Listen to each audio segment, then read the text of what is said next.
Actualité sportive de ce vendredi, mesdames et messieurs. Sita Sangaré rebelote pour 4 ans à la tête de la Fédération burkinabé de football. C'est ce qu'a décidé l'Assemblée générale élective tenue ce jeudi 10 novembre à Koudougou. Une carte blanche pour le président Sita Sangaré pour dérouler ses 11 engagements pour le développement du football national. Paulo Duarte et ses poulains sont à Praia, dans la capitale capverdienne. Depuis très tôt ce matin, en provenance de Lisbonne au Portugal, le 11 national a pris contact avec la pelouse du stade Várzea en vue de la rencontre qui les oppose aux Requins Bleus ce samedi 12 novembre. Les échos de Praia avec nos envoyés spéciaux Amado Ilboudo et Victorien Marienne dans ce magazine. Moment de gloire pour Aruna Ilboudo et ses camarades au lendemain du 29e Tour cycliste international du Faso. 4 jours après le triomphe des étalons, ils ont été reçus par le président du Faso, son Excellence Roch-Marc Christian Kaboré. De quoi a-t-il été question au palais de Kosiam?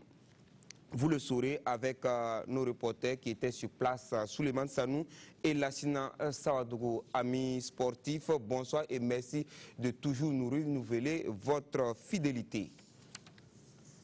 Les acteurs du football national ont renouvelé leur confiance au colonel Sita Sangaré en lui donnant un deuxième mandat de 4 ans à la tête de la Fédération burkinabé de football. Il a été réélu par 221 voix contre 75 pour son challenger Bertrand Kaboré au cours d'une assemblée générale élective tenue dans la cité du Cavalier Rouge dans une ambiance pas des plus calmes. En témoignent Dilare Yen et Jean-Modeste Ouedraogo. La tension était palpable à l'entrée de la mairie de la ville de Koudougou. Des manifestants dénoncent ce qu'ils appellent fausse manœuvre judiciaire pour écarter leur candidat Amadou Traoré. En face, une forte présence des forces de l'ordre rappelle que cette assemblée générale se déroule dans une atmosphère lourde et délétère. Dans la salle des fêtes de la mairie, les intervenants se succèdent au parloir. Tous rappellent l'enjeu de ces élections et la nécessité d'apaiser les esprits dans l'intérêt supérieur du football burkinabé. Quand j'ai rencontré toutes les parties prenantes de l'organisation des élections, ça s'est passé en 30 minutes, tout confondu. Sur le terrain, j'ai compris que c'est bien vous encore aussi, que vos reportages, vos émissions radio-télévisées ont permis aux uns et aux autres de comprendre l'enjeu et qu'il ne servirait à rien de mettre en péril tout un pays comme le Burkina qui a encore des choses importantes à faire, surtout que vous êtes maintenant en liste pour la Coupe du Monde. Vous avez besoin d'être unis. Un message qui a reçu un écho favorable auprès des deux candidats, Sita Sangaré et Bertrand Kaboré, mais également le candidat recalé, Amadou Traoré. J'ai été recalé, c'est vrai, injustement, c'est vrai. Mais enfin, comme on le dit, hein, c'est comme ça la vie. Mais ça ne nous empêche pas de continuer à apporter notre contribution au développement du football. Nous pensons que ce que Dieu a décidé, c'est ça que nous allons retenir. Et puis nous allons continuer à travailler pour le bonheur des amoureux du football du Burkina Faso. Dans la salle, 299 votants issus des ligues, districts et les clubs de D1, D2 et D3 sont présents. Loin des objectifs de nos caméras, le vote se déroule à huis clos. Au dépouillement, le candidat Sita Sangaré remporte 221 voix contre 75 pour son challenger Bertrand Kaboré. Chers camarades, je ne me suis jamais senti aussi entouré depuis que je suis dans le milieu footballistique que maintenant. Je n'ai jamais été aussi fier de pouvoir s'y engager pour une cause commune, pour une cause juste. Je remercie donc la meilleure équipe de campagne et les bénévoles de l'histoire des élections à la présidence de la Fédération burkinabé de football. C'est bien sûr un sentiment de déception parce que j'ai parcouru toutes les 13 régions du Burkina avec mon programme, mon équipe. Et cela a bien sûr coûté en tout, en temps, en argent, en énergie. Bon, donc quand le résultat n'est pas positif, forcément on ne peut pas sauter de joie. Voilà, mais au-delà de ce qu'on peut appeler donc une défaite électorale, je crois que j'ai aussi eu l'occasion de faire un exercice qui n'est pas donné à n'importe qui de faire. Sita Sangaré se succède à lui-même pour un nouveau contrat de 4 ans à la tête de la Fédération burkinabé de football et décline ses actions prioritaires. Déterminer un format acceptable pour la 3e division quand on sait qu'à ce niveau, nous avons près d'une centaine de clubs dans notre pays. Au niveau du football féminin, il faut continuer également la réflexion. Maintenant, en 1re division, les années antérieures, il y a eu des débats assez houleux qui ont abouti, vous voyez, sur le terrain, à la relégation en division inférieure, par exemple d'un club comme le Nalambou de Fada. Et au cours du championnat précédent, il y a eu la relégation d'un club comme l'Union sportive du Yatenga.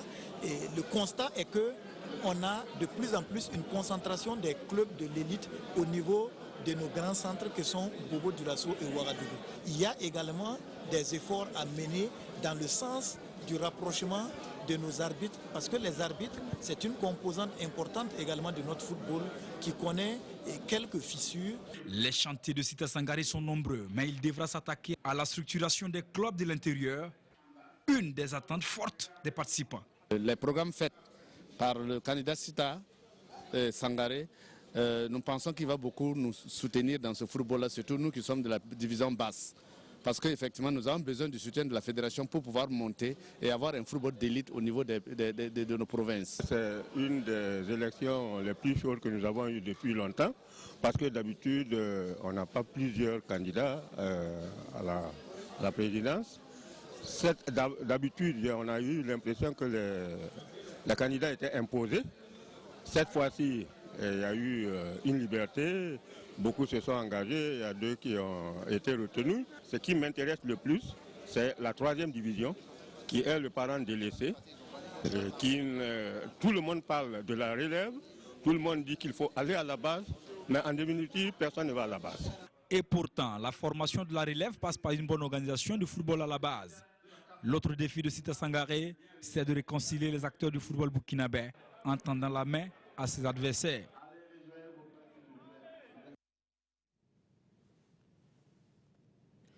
Bon vent donc au président réélu Sita Sangaré et à toute son équipe. C'est un air de renouvellement qui souffle sur les instances dirigeantes des structures sportives après la Fédération burkinabé de Vovinam Viet Vodao samedi dernier et la Fédération burkinabé de football, comme vous l'avez vu ce jeudi, donc à Koudougou. Demain, samedi, les corps électoraux des fédérations de lutte, de judo et de boxe sont convoqués pour leur assemblée générale élective à l'ISSDH ex-INGEPS.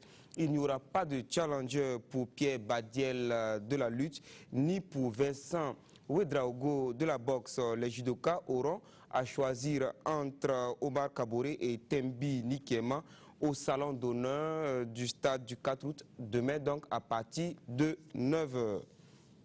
En attendant le renouvellement du bureau exécutif de la Fédération de Vo-Vietnam, le 20 novembre prochain, les pratiquants de la discipline ont rendez-vous pour les championnats nationaux ce samedi 12 novembre à 16h à l'université Ouaga 1, professeur Joseph Kizerbo. Les étalons sont depuis tôt ce vendredi matin à Praia où ils disputeront leur 2e sortie dans le dernier tour des éliminatoires du mondial 2018 contre les requins bleus à la recherche d'une première victoire après le match nul concédé à domicile face au Bafana Bafana d'Afrique du Sud. Charles Kaboré et ses camarades ont fait connaissance de la pelouse du stade Varzea. On retrouve nos envoyés spéciaux Amadou Ilboudo et Victorien Marien depuis Praia. Stage de préparation de Lisbonne a accouché d'une souris. Sur les 24 joueurs convoqués, 14, dont 2 incertains, étaient présents. 4 jours de mise en train escamotés pour diverses raisons. Une revue d'effectifs après le match contre l'Afrique du Sud, qui est loin des attentes du sélectionneur national. Pendant la semaine qu'on a passée ici, je n'ai pas travaillé particulièrement tactiquement les joueurs, je n'ai pas travaillé la défense parce que j'ai des défenseurs, ils connaissent qu'ils ne s'entraînent pas. Je n'ai pas travaillé la stratégie de PRD parce que je parle de 4 défenseurs. Et voilà, et on gère la situation avec le numéro de joueurs qu'on a ici. Quoi qu'il en soit, la bataille contre les requins bleus du Cap-Vert, match comptant pour la 2e journée des éliminatoires du Mondial 2018 du groupe D, aura bel et bien lieu. Pas de souci, j'ai d'autres joueurs, on doit valoriser les autres joueurs, c'est pas ça. Le problème, c'est je veux faire une équipe forte, je veux faire une équipe qui tout le monde se sent titulaire, je veux faire une équipe qui dans chaque poste, il y a la concurrence avec le même niveau. C'est au petit matin de ce vendredi, soit à 24 heures du match, que le 11 national burkinabé a foulé le sol capverdien où l'attendait le reste du peloton. Victorien Marienne que nous retrouvons au téléphone. Bonsoir Victorien. Bonsoir Jérôme Tendrevego, bonsoir à tous nos téléspectateurs. Alors vous êtes à Praia, les étalons ont pris contact ce soir avec la pelouse du stade Várzea. Alors qu'est-ce que vous pouvez nous en dire? Oui, vous l'avez, je l'ai dit dans mon reportage tout à l'heure, c'est tôt ce matin que l'équipe nationale du Burkina a foulé le sort capverdien. Alors, il faut dire que c'est vers 4 heures du matin que les joueurs ont pu trouver un lieu pour... ils ont pu rejoindre l'hôtel, je vais dire, avec ce qu'il y a comme difficulté à l'aéroport.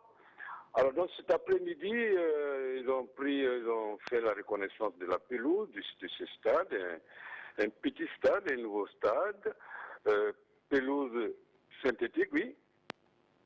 Alors, voilà, donc, pelouse synthétique. Allez-y, Victorien. Voilà, donc, ça s'est bien passé. Et comme nous l'avions dit, il y a beaucoup d'inquiétudes. Ce qui est sur Abdoul Razak Traoré, qui était du stage de Lisbonne, a plié bagage pour rejoindre son club, parce que blessé. Bertrand, vous le savez, il n'a même pas fait le déplacement. Donc, ce soir, dans la délégation, la question qu'on se pose, est-ce que Bakary Koné pourra être la partie demain face au requin bleu du Cap-Vert? Il a eu un entraînement assez spécial cet après-midi, mais on nous a confié qu'il faut attendre demain pour prendre une décision définitive quant à sa participation à ce match. Ben, Jérôme Tendrevego, c'est vraiment au pas de course que les étalons sont au Cap-Vert et bon, comme dirait l'autre, le match sera là demain, il faut le jouer. Alors, vous avez vu l'entraînement de ce soir. Est-ce que ça a pu laisser entrevoir un peu le 11 probable de demain? Oui, c'est la question même on l'a posée à l'entraîneur national. Mais il faut le comprendre, il a quelques soucis et donc il n'a pas voulu tout de suite nous faire entrevoir le 11 qui va démarrer le match de demain parce qu'il est vraiment préoccupé par ce qui se passe au niveau du général Bako. Et sinon, les autres sont là. Jérôme, je pense qu'il n'y aura pas beaucoup de modifications. Il faut remplacer Razak qui est parti. Bertrand n'est pas là. Je parle de Bakary Koné. On a fait appel à Sankara qui est là. Bon, donc, c'est difficilement que je pourrais vous donner le 11 de départ de demain, mais les cadres sont là, Petrapa, Alain, Bansé et Dayo au niveau de la défense. Vous savez aussi qu'au niveau des 7,32 m, il y a un problème avec Diakité qui est out, mal dit par l'eau pour longtemps. Donc peut-être que c'est le jeune Kouakou encore une fois qui va défendre les 7,32 m des étalons. Donc c'est un peu, je dirais pas le flou, mais il y a beaucoup de points d'interrogation sur ce 11 de départ de demain. Alors merci. Donc le match c'est pour 16h heure locale, c'est bien ça? 17h temps universel. 17h temps universel. Ce n'est pas 15h? Voilà, 16h heure locale comme vous l'avez dit et 17h temps universel. Alors, merci à vous, Victorien, Marienne, et à demain. À demain, et bonne suite du magazine. Merci. Alors, je reçois sur ce plateau le chef d'édition de ce magazine, Modeste Ouedraogo. Bonsoir. Bonsoir Jérôme. Alors, on a écouté Victorien Marienne tout à l'heure. Alors, des inquiétudes quand même. Oui, des inquiétudes parce que le chantier de Paulo Duarte aujourd'hui, c'est au niveau de la défense où il a véritablement du mal parce que quand vous prenez un joueur comme le général Bako, vice-capitaine des Étalons, défenseur central, aujourd'hui il a retrouvé du temps de jeu à Malaga. Cela voudrait dire qu'il est en pleine confiance. Au niveau des Étalons, les deux matchs qu'on a pu voir face au Botswana et face à l'Afrique du Sud, Bakary Koné était au mieux de sa forme. En tout cas, il a été impeccable. Donc aujourd'hui, il fait partie donc, des joueurs incontournables de cette équipe des Étalons. Son absence, c'est vrai, pour l'instant, rien n'est sûr s'il jouera ou pas, mais... Au cas où il n'est pas là, quelles sont les possibilités qui s'offrent à Duarte pour la paire centrale? Pour la paire centrale, il va falloir repositionner Steve Yago, qui est un défenseur central de formation. Il a été repositionné dans son club en latéral droit. Et au niveau des Étalons, il occupe également ce poste de latéral droit, mais il pourrait retrouver donc Youssoufou Dayo dans l'axe et puis à gauche. Malo va rester à gauche. Et à droite, c'est là toutes les inquiétudes. Il y a un nom qui circule actuellement, Ernest Abaka Congo, le joueur qui évolue du côté donc, de Knesset au Maroc, en deuxième division, qui honore donc sa toute première convocation. Donc on va dire que cette équipe, enfin ces noms que je viens de citer, pourront, pourquoi pas, commencer le match demain. Et puis bien sûr derrière, Victorien l'a dit, Hervé Kofi Kouakou, qui a été donc titulaire lors du match contre l'Afrique du Sud. Et vous avez vu le match qu'il a sorti, il pourrait encore bénéficier de la confiance de Paulo Duarte. Alors, parlons un peu de l'adversaire aussi. C'est un adversaire tant redouté. Hein. Ah oui, c'est un adversaire tant redouté parce que les Ricains Bleus, c'est une équipe contre laquelle les Étalons de Burkina Faso ont véritablement du mal. En match officiel, je veux dire en éliminatoire comme en match amical, on a vraiment du mal contre cette équipe. Et déjà, les joueurs qui peut-être pourront peut-être être dangereux, ceux qu'il faut peut-être surveiller. Et véritablement, hein, Jérôme Tendrebego, il s'agit de Julio Tavares qui joue à Dijon en Ligue 1 en France. Cette saison, il a marqué 2 buts, il a été titulaire 5 fois. Et puis il y a Zé Luis qui joue donc au Sparta de Moscou. Il a joué 11 matchs pour 5 buts cette saison. Charles Caboret connaît ce garçon. C'est pour dire que c'est une équipe, en tout cas, assez redoutable, capable de titiller les Étalons. Mais une très bonne nouvelle, c'est qu'en cette année 2016, les Requins Bleus ont perdu 2 matchs à domicile. Contre le Maroc, c'était en mars dernier, 1-0. Et puis contre la Libye, c'était en septembre dernier, 1-0 également. Cela voudrait dire que cette équipe est perméable, cette équipe n'est pas aussi redoutable. On peut gagner cette équipe à domicile. Par contre, les Étalons de Burkina Faso, en tout cas en déplacement, depuis ces derniers temps, arrivent à faire de très bons résultats.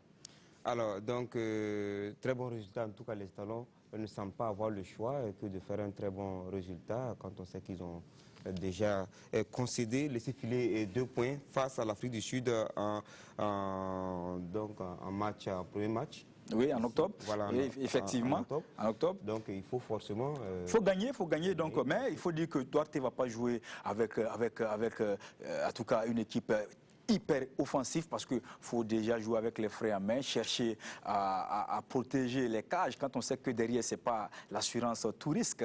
Donc il va falloir être un peu prudent. Mais on peut retrouver Gira et Charles Caboret dans le milieu du terrain. Donc, et puis retrouver... Système, il peut... Oui, ben, bon, on ne va pas trop parler du système, mais je pense qu'il va jouer avec 2 milieux récupérateurs à la fois, Charles et puis Adama Gira. Et puis Alain va jouer juste devant ces 2 récupérateurs, ces 2 essuie-glaces. Et puis il va effectivement positionner Nakoulma et puis 3 pas à gauche et à droite. Voilà. Et puis en pointe, il pourrait cette fois-ci faire confiance à Banou Diawara. Ok, donc on attendra de voir, en tout cas ça se passera demain du côté de Praia. Merci à vous Jean-Modeste Ouedraogo d'être passé sur ce plateau. Les étalons de la petite reine, eux, ils étaient chez le président du Faso, Harouna Il-Boudo, et ses coéquipiers sont allés présenter leur moisson de la 29e édition du Tour cycliste international du Faso au président Roch-Marc Christian Kaboré, une moisson en jaune que le locataire de Kosiam a salué à sa juste valeur. Pour plus de détails, voici le reportage de Souleymane Sanou et Lassina Sawadogo.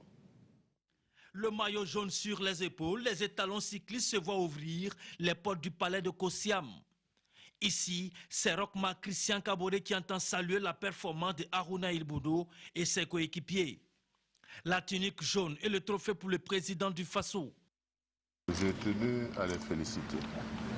Parce que comme vous avez dit, c'est des kilomètres qu'ils ont parcourus à vélo à travers le Burkina Faso. Et comme je l'ai dit également, les tours du Faso se suivent et ne se ressemblent pas. Parce que, évidemment, les autres qui participent à cette compétition améliorent leur performance et ils nous font toujours à la hauteur si nous voulons gagner cette course-là. Félicitations également pour l'esprit d'équipe. On a eu beaucoup d'inconvénients. Mais il y a eu discipline qui a permis au Burkina, malgré les secondes maigres qui nous séparaient de notre second, de pouvoir remporter cette victoire. Et cela montre également la persévérance que nos cyclistes ont, malgré la modicité des moyens qui sont mis à leur disposition. Une occasion privilégiée et une aubaine pour poser des doléances. Que nous prendrons toutes les dispositions, autant que cela est possible, en fonction de nos moyens, pour faire en sorte que également nos cyclistes aient les moyens de pouvoir assurer leur performance aussi bien à l'interne qu'à l'international lorsqu'ils participent à d'autres compétitions en Afrique ou partout ailleurs dans le monde. Roch-Marc Christian Kaboré qui entend faire un peu plus pour la petite reine et le Tour du Faso. Nous allons le consolider. Je vous ai dit qu'à partir du moment où nous pensons à cette équipe, forcément, il faut qu'on s'occupe du Tour également. En tout cas, nous verrons avec le président de la fédération et également le ministre, qu'est-ce que nous pouvons faire? Parce que ce tour qui a commencé petitement aujourd'hui, partout, est un référentiel. C'est ce qui a permis d'organiser d'autres tours ailleurs. Donc je pense qu'il ne s'agit pas de commencer le premier pour être le dernier. Il faut toujours travailler à gagner la performance. Ce que nous demandons aux joueurs, coureurs ici présents, c'est ce que nous devons demander également à l'État. Donc nous ferons en tout cas ce que nous pourrons dans ce domaine-là. Des cyclistes plus qu'honorés par cette rencontre. Vous voyez dans la bouche des gens, c'est le sourire qui est là. Donc ça veut dire que les gens sont très contents d'avoir été reçus par le président du Faso et encouragés. C'est quelque chose d'exceptionnel. Nous sommes réellement touchés par ce geste. Et je pense que les gens sont encore plus motivés pour la 30e édition qui viendra et pour les autres tours que nous allons participer dans la sous-région. Et que dire donc de Dayang Nwende Alassane Ouangrawa qui termine son mandat au sommet? Le président nous a reçus, le président nous a donné des encouragements, nous a aussi rassurés par rapport en tout cas aux projections et à l'avenir du cyclisme burkinabé. C'est ce que nous pouvons retenir. Et je sors de cette audience-là réellement très ragaillardie parce qu'il y a beaucoup au cours de cette petite échange, j'ai vu l'intéressement en tout cas à appuyer le cyclisme burkinabé. Ça, c'est une très bonne chose. Et aussi, le président a fait un geste pour les cyclistes burkinabés qu'il faut saluer. Et ça a vraiment touché beaucoup les cyclistes. Je pense que si réellement cette méthode aujourd'hui continue, il n'y a pas de raison que nous ne puissions pas faire mieux. 20 millions du président comme encouragement à tous les cyclistes du Tour du Faso 2016. Encore bravo et félicitations aux étalons cyclistes. Kaya vibre déjà au rythme des festivités du 11 décembre. Le temps est donné côté sport avec le lancement de la Coupe de l'Indépendance ce jeudi 10 novembre sur le terrain du stade provincial. En match d'ouverture, Kaya a battu Boulsa sur le score d'1-0. Sous le regard des autorités de la région du Centre-Nord, mais aussi de responsables du ministère des Sports et des Loisirs, Kaya en bleu et blanc accueille Boulsa pour l'ouverture de la Coupe de l'Indépendance Kaya 2016. Dans ce championnat à 3, Kaya n'entendait pas subir la loi de Boulsa sur ses propres installations, mais n'avait pas les moyens de faire plier son adversaire de la soirée. C'est finalement le portier de Boulsel qui fait une offrande à Bourema Ouedraogo pour l'ouverture du score. La suite de la rencontre sera un bras de fer qui balance de temps en temps pour Kaya sans que les Bleus aient pu corser l'addition. Kaya gagne le match 1-0 avant son déplacement samedi sur le terrain de Kongoussi, la 3e équipe de ce championnat régional. Ce n'est pas une compétition à caractère national qui va regrouper toutes les 13 régions. C'est une compétition qui va regrouper uniquement que les provinces de la région du Centre-Nord. Les festivités se passent dans la région du Centre-Nord. Il faut que les provinces de la région puissent effectivement être prises en compte dans cette activité sportive-là. Il faut renforcer les potentialités au niveau des 3 régions pour qu'il y ait une équipe régionale, pour qu'il y ait des équipes provinciales et qu'il y ait des équipes communales. La finale football se disputera le 10 décembre sur la pelouse synthétique de ce stade en construction. En attendant cette finale, les festivités du 11 décembre 2016 à Kaya seront agrémentées par du cyclisme, un cross populaire, une course hippique, un saut para et un aérobic géant.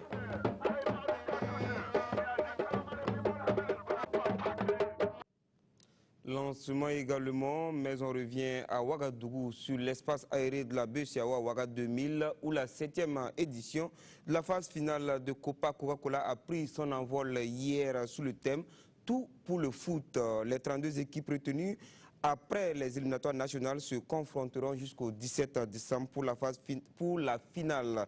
Et c'est bien parti pour le lycée Horizon International qui a écrasé le lycée Nelson Mandela 7-0. Césaire Carrefour et Bangwa David Kafando.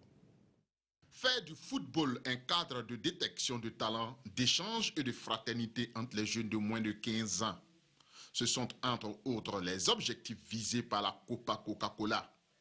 Il s'agit aussi et surtout d'aider les enfants scolarisés à avoir une activité valorisante.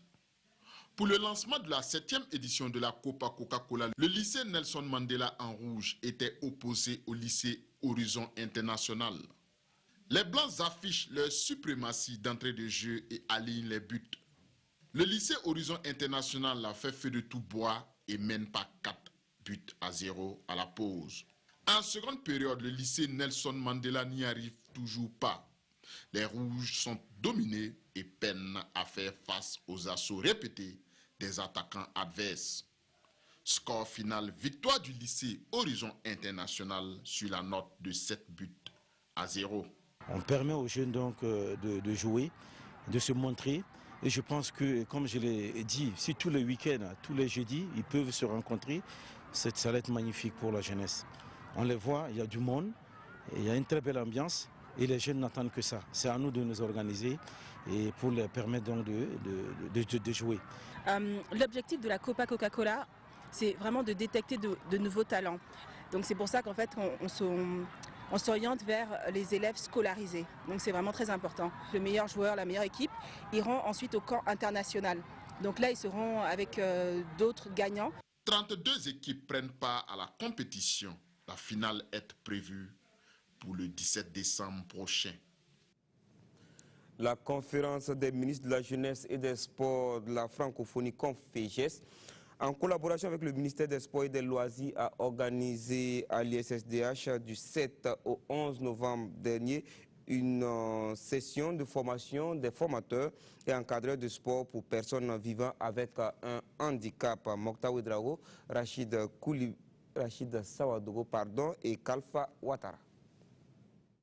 À l'image de Nanjoua Mouala, représentant des stagiaires, ils sont au nombre de 11 à obtenir leur attestation de fin de formation.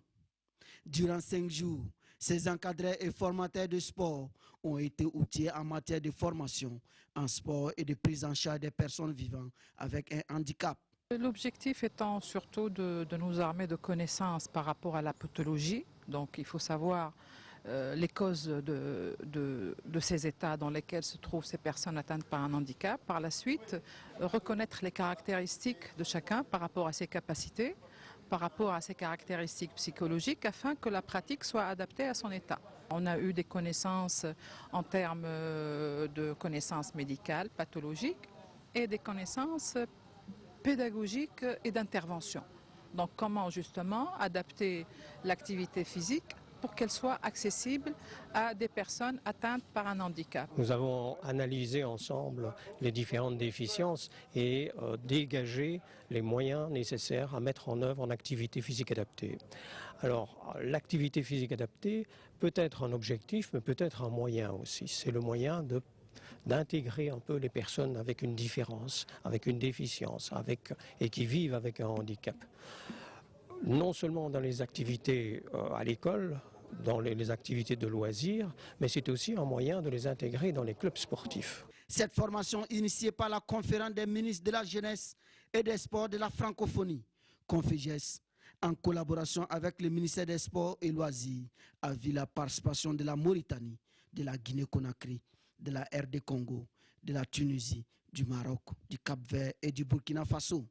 La conférence des ministres de la jeunesse et des sports de la francophonie a bien voulu initier cette formation pour impulser un peu la prise en charge du handicap à travers les activités physiques et sportives, pour outiller en tout cas les intervenants auprès de nos instituts, afin que, au sortir, les étudiants qui sortent de ces instituts de formation puissent être outillés à prendre en charge, être capables de prendre en charge justement tous les types de handicap en matière de pratique de sport. Après le Burkina, le Cap-Vert serait la cible de la Conféges pour la tenue de la prochaine session de formation. Mardi dernier, le ministre des Sports et des Loisirs, l'ambassadeur du Japon au Burkina et le président du Comité national olympique et des sports burkinabé étaient sur le chantier de la Maison des Arts martiaux sur le site de l'ISSDH. Après le tour des différentes parties, les visiteurs ont laissé entendre leur satisfaction. Plus que quelques semaines et la Maison des Arts martiaux du Japon au Burkina sera opérationnelle. Et je vois que les entrepreneurs se sont engagés à terminer en fin décembre et j'espère que ce serait maintenu. Les travaux avaient été lancés en décembre 2015 pour un délai d'exécution de 11 mois. Le chantier est bientôt hors délai du fait de certains réajustements. C'est les travaux additionnels qui sont vraiment indispensables pour une salle comme ça. Parce que laisser une ventilation naturelle, laisser des ventilos pour une salle qui est couverte, je pense que si on a à peu près 1200, 1300 personnes dedans, il va faire chaud.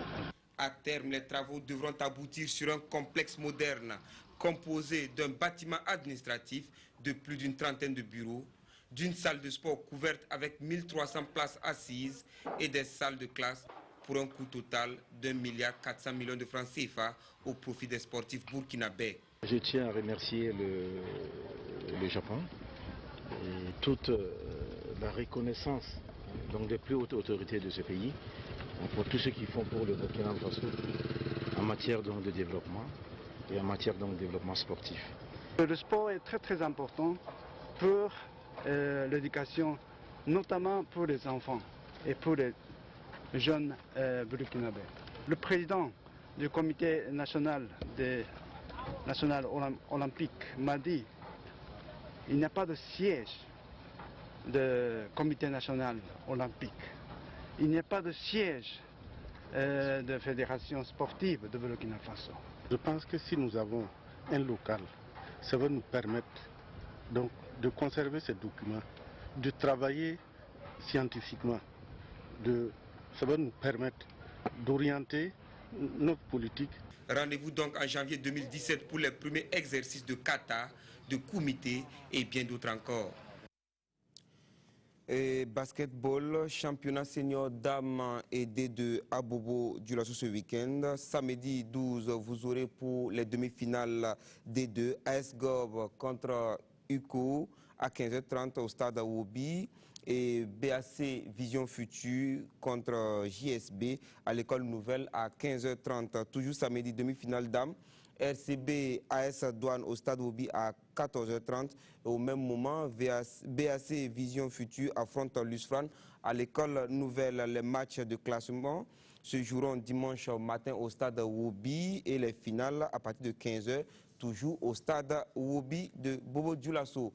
Cap-Vert, Burkina Faso se joue du côté de Praia demain à 15h, heure de Ouagadougou. Une rencontre que vous pourrez suivre en direct sur les antennes radio de la RTB grâce à nos confrères Alou Batabassou et Delouende Jonas Kafando, en attendant que Victorien Marienne et Amado Ilboudo nous proposent des images dans nos prochaines éditions. Merci de nous avoir suivis. Merci à toute l'équipe de réalisation. Bon week-end sportif à toutes et à tous. L'information continue sur www.rtv.bf. Christelle Dabré vous retrouve lundi avec son invité, le président Sita Sangaré.